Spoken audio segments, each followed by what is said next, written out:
Hey everybody, how's it going? If the lighting seems peculiar, it's because I have plant lights above me. I'm bringing my plants in the front window. Don't get a lot of sunlight in the summertime because the pear tree mostly blocks the sunlight. So I brought some plants in here and it's going to make the color different here. All right, nobody's here yet, so we will just get to reading.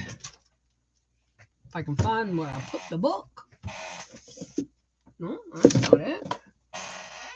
Okay. Oh, no, this would be just wrong on so many levels if my book is missing.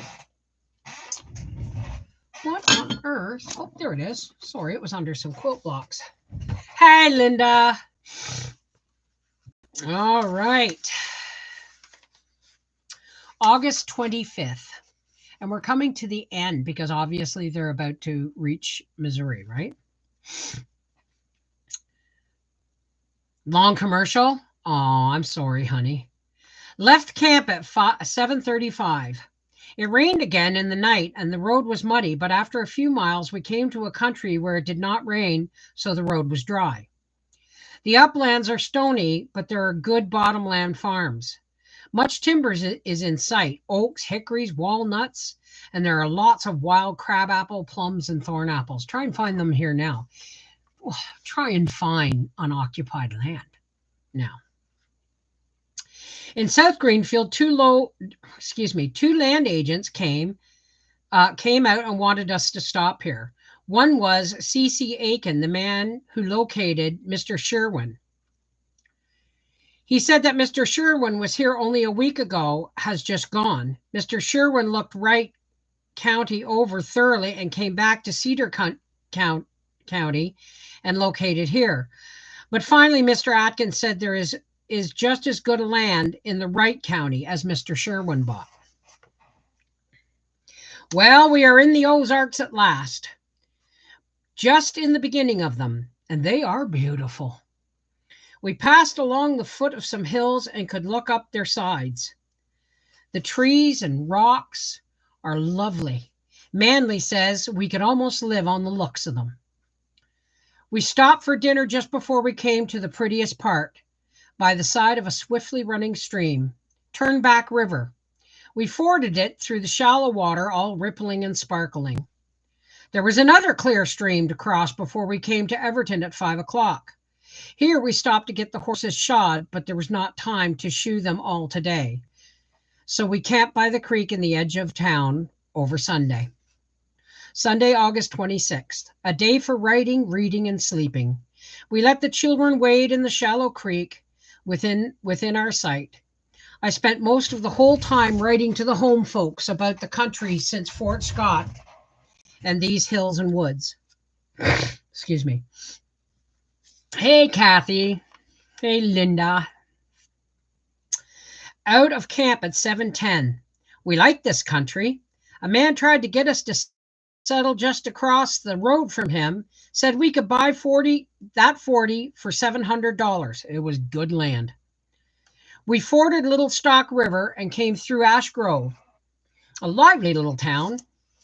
Down yonder green yonder green valley where streamlets meander, while I pensively rove. I learned that in grade 7. For at the bright noon time when that's Ash Grove, it's called.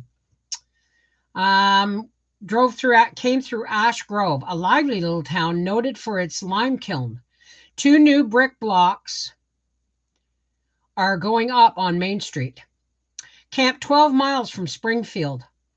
Manley was unhitching the team when a man with his wife and daughter in a covered wagon drove up and wanted to know where he could water his mules. They live 14 miles east of Springfield in Henderson County, and we're going to visit the woman's brother in Ash Grove. After we talked a while, they said they would like to camp by us if we could sell them a little meat to cook. They had not intended to camp and had brought nothing to eat. We let them have some meat, and they used our camp stove, so we got quite well acquainted. They were good, friendly folks. Their name is Davis. After the chores were done, they brought us over a huge watermelon, and we called the coolies to come, and all of us ate the whole big melon. You can buy a 20-pound melon here for 5 cents. And I pay $6.99 for ones that big. Sorry about that. August 28th. Left camp at 6:28. Good road from Ash Grove all the way to Springfield. Not hilly nor very stony. This is the Ozark Plateau, and the country looks much like prairie country, though there are groves and timber always along the streams. How you doing, baby girl? Arrived in Springfield at 9:25. It is a thriving city with fine horses and four business blocks stand around a town square. The stores were well stocked and busy. Manly hitched the horses, and we bought shoes for Rose and myself, a calico dress for me, and a new hat for Manly. I did not take much time, and we drove right along through the city. We were out of it before noon. It has 21,850 inhabitants and is the nicest city we have seen yet. It's simply grand.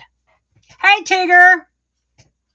We could see 2 straight miles down Walnut Street, a very little downgrade, with large shade trees on each side, large, handsome residences, and the pavement is smooth and clean as can be. 5 miles east of Springfield is Jones Spring. The water is clear as glass, and it comes pouring out of a cave in a ledge of a rock. At its mouth, the cave is 4 feet high and 10 feet wide, and nobody knows how far back it goes. Manly and Mr. Cooley were quite a distance back into it and threw stones as far as they could throw them, and the stones fell plunk into the water far back in the dark. The water pours out of the cave 14 inches deep and runs away over the stones along the trees, a lively little creek. We were told that 7 miles southeast of Jones Spring, a stream comes out of a cave so large that you can keep a rowing boat back into it for half a day. You can keep rowing a boat back into it for half a day. After crossing Pearson's Creek, we met one day after another 10 emigrant wagons leaving Missouri. We camped in the edge of Henderson, a little inland town on the bank of a spring brook. August 29th. Matt's doing okay? Good. August 29th. Left camp at 7:10. We're driving along a lively little road through the woods. We are shaded by oak trees. The farther we go, the more we like this country. Parts of Nebraska and Kansas are well enough, but Missouri is simply glorious. There, Manly interrupted me to say, "This is beautiful country." The road goes uphill and down, and it is rutted and dusty and stony, but every turn of the wheel changes our view of the woods and the hills. The sky seems lower here, and it is the softest blue. The distances in the valleys are blue whenever you can see them. It is a drowsy country that makes you feel wide awake and alive, but somehow contented. I would have stayed. We went through a little station on the railroad and had a few miles farther on, we came to a fruit farm of 400 acres. A company owns it. There were 2,600 little young trees already set out in rows, striping the curves of the land, and the whole 400 acres will be planted as soon as possible. Acres of strawberries and other small fruits are in bearing. In August? Oh, there must be ever-bearing strawberries. And other fruit would be just, in August, would just be starting to come. Manly fell into conversation with some of the company's men. They told him of a 40 he can buy for $400, all cleared into the grass except 5 acres of woods, and with a good ever-flowing spring, a comfortable log house, and a barn. Give me that right now, and I'd take it. I called the surgeon office today, and he wasn't in the office there to get a hold of him. and have him call back. Told him we'd been waiting to know what he's going to do to fix Matt's hernia. Yeah, stay on them. Squeaky wheel gets greased, right?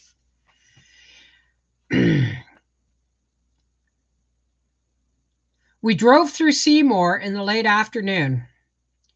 The main streets of town here are built around open squares with the hitching posts surrounding the square. In the office of the Seymour paper, The Enterprise, a girl was setting type. A man spoke to us who had lived years in Dakota near Sioux Falls. He has a brother living there now. He is farming near Seymour. He said the climate here can't be beat. We will never want to leave these hills, but it will take us some time to get used to the stones. Oh no, we're not out of the world. Oh no, we are not out of the world nor behind the times here in the Ozarks. Why, even the cows know the latest. Two of them feeding along the road were playing ta-ra-ra boom-die. The little cow's bell, ta-ra-ra, and the cow's big bell clanged boom-die, I said. What is that tune they're playing? And we listened, and it was as plain as could be, tones and time and all, and so comical we drove on singing ta-ra-ra-boom-die. We passed several springs and crossed some little brooks. The fences are snake fences of split logs, and all along them in the corners fruit grows wild. There are masses of blackberries and seedling peaches and plums and cherries and luscious-looking fruits ripening in the little trees that I don't know. Star asterisks. These were wild persimmons and pawpaws. A lavishness of fruit growing wild. It seemed to be free for the taking. We could not reach Mansfield today. We camped by a spring 10.5 miles short of it. In no time at all, Rose and I filled a quart pail with big, juicy blackberries. They're growing wild in big patches in the woods, ripening and falling off and wasting. 6 more immigrant wagons came around the spring before dark. Seasoned oak wood, sawed, split, and delivered and corded brings $1 a cord. Do you know what I pay for a cord? I pay $125 for a face cord. Their cords are bush cords, and that is 4 rows, 8 feet long, 4 feet high, and 16 to 18 inches long, the pieces of wood. That's a full bush cord. August 30th, 1894. Hitched up and going at 7:10. The road is rough and rocky through the ravines, but not so bad between them, and there are trees all the way. We're passing through the Memphis fruit farms, 1,500 acres, part of the way on both sides of the road. It is a young orchard, rows upon rows of little trees, apple and peach, curving over the plowed hills. Some covered wagons came up behind us, and we came behind some ahead. All the teams going slowly, holding back downhill and pulling uphill. At 11:30, we came into Mansfield in a long line of 10 immigrant wagons. Mansfield is a good town of 300 or 400 inhabitants. It has a good central location where it should grow fast. The railroad runs on each side of the square, and 2 stagecoach lines go from Depot, one south to the county seat of Douglas County and the other north to the county seat of Wright County. Here is everything. There is everything here already that one could want, though we must do our worshiping without congregational church. There's a Methodist church and a Presbyterian. There's a good school, and around the square, 2 general stores, 2 drugstores, a bank, a Boston racket store, a livery stable, blacksmith shop near. There are several nice large houses with big yards and trees. South of the tracks is as good as north of them. 2 or 3 big houses and a flour mill is there by the mill pond. Camped in the woods in the western edge of town, and this afternoon Manley looked over one place for sale. Was not exactly suited. This is Mansfield in 1894.